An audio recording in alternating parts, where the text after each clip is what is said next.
In the heart of Kenya, where the wilderness thrives, an extraordinary champion of conservation emerges. Meet Dr. Winnie Kiru, the Executive Director of Theala Research Center, a woman whose passion for nature knows no bounds. She's not just a lover of the wild, she's a trailblazer, setting new heights in a field often dominated by men. In the process of finalizing our strategic plan, and one of the pillars is people. Because we've realized it is very important for us to disseminate the results of our research. That unless the research we are doing here can solve real world problems, if our research just ends up in publications, if our research just ends up creating more PhDs, and more beautiful documents, and does not solve the problem of that man who woke up this morning and all he wanted was to move his cattle from the boma, take the cattle to graze, and does not know that there are big-headed ants out there that he's competing with. This guy does not know that there are different fungus and microorganisms in the soil that he has to battle with. This person is set up. This person does not know the impact of the invasive species, which I'm sure you have seen here, the opuntia,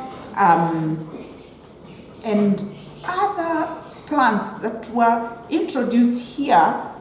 They were looking very innocent, but now with climate change, they have completely changed the way they're interacting in the ecosystem. And sometimes our people don't know. And so we have taken it on as an obligation, and our researchers now know that when they write a proposal, we require them to disseminate those results to the communities. Now, challenge. All this knowledge, all this information needs to be used.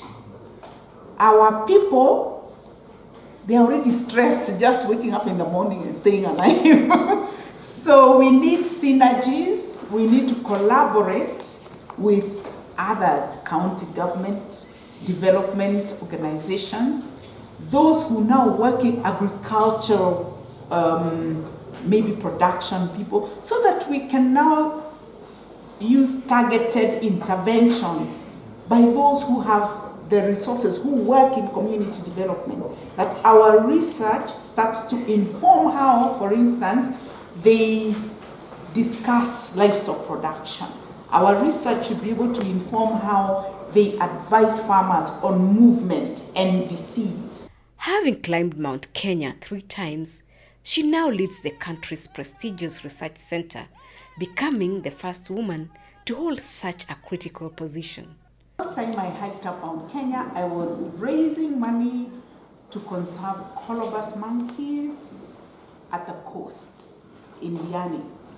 I was a member of the Colobus Conservation Trust, and we were trying to raise money to build colo bridges across the road on the Diani coast, because a lot of colobus were getting killed trying to cross the road.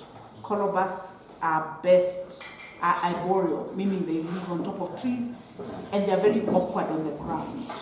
So when they try to cross the road, they often become victims of road kills because of their awkwardness, they can't run across the road. And the Diani Beach Road gets very busy because a lot of people like to holiday in Diani. So we were building bridges across the road because we discovered that colobus can actually use safely to cross the road. So that's the first time I climbed Mount Kenya.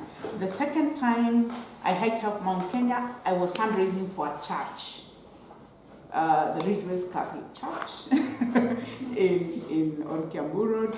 I was not a member of that church, but I was recruited by my friends to help.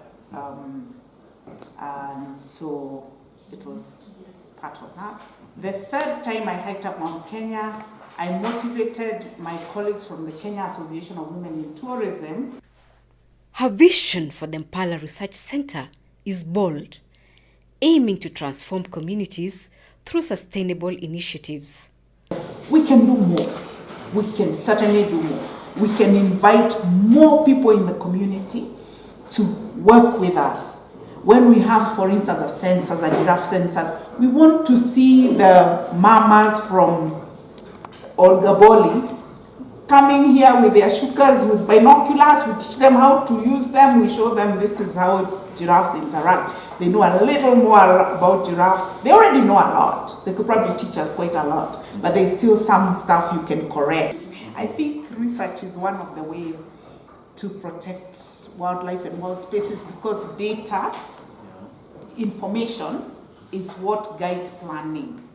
So, for instance, if you don't know how many elephants are left in the Laikipia landscape, or even in Kenya, and you can extend that even to the continent, if you don't know where they are going, how they're using the landscapes, if you don't know how they're interacting with humans, you know, what beyond anecdotal evidence, beyond what people are saying, you need to be able to back that with data. Because a lot of times, perception is not always backed by data. People can scream and shout, oh, elephants are killing people, they are finishing all our crops, and then when you go and measure, you realize actually baboons and squirrels and rats destroy more than elephants. And because elephants are visible, they're charismatic and political, you see, you can get a meeting together if you shout about elephants or lions, but if you shout about rats, nobody will come. However, her greatest concern lies with the looming threat of climate change. The issue that we are facing. In fact, we don't even know a fraction of what climate change actually means for us and how it's going to change our world. I'll give you an example. Recently, I was sitting with a researcher who was talking about some ants called big-headed ants. Now, these ants have always been here in this landscape in small nests, small numbers. But recently, their numbers have increased so much, they are advancing almost like bushfire. So what is the reason? The drought that we just suffered, the 3-year drought that we suffered, has actually been an advantage for those ants. So now they are advancing. What is the problem of these ants advancing? They eat every other ant on their advance. Right now, the ants we are most worried about are the ones that protect acacias. I don't know how many of you know of the whistling thorn acacia. Regions with the highest concentration of wildlife in Kenya are places that are inhabited by pastoral communities. Laikipia County is no exception and remains the place with the least number of protected areas in the country. And women, especially from the indigenous communities residing in the area, are emerging as advocates of conservation. The women from Lingwesi community are involved in various initiatives aimed at helping their communities navigate the impacts of climate change. There are other ways that conservancies can generate revenue. There are nature-based enterprises that are thriving in some of our conservancies. This includes beekeeping for honey production. There are also beadwork activities that women are engaging in to sell to tourists.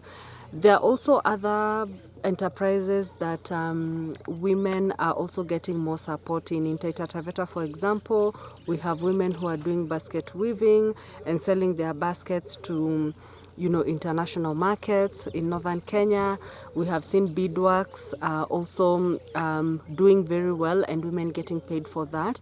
There are also other opportunities that have come up. They're called market-based solutions like carbon credit.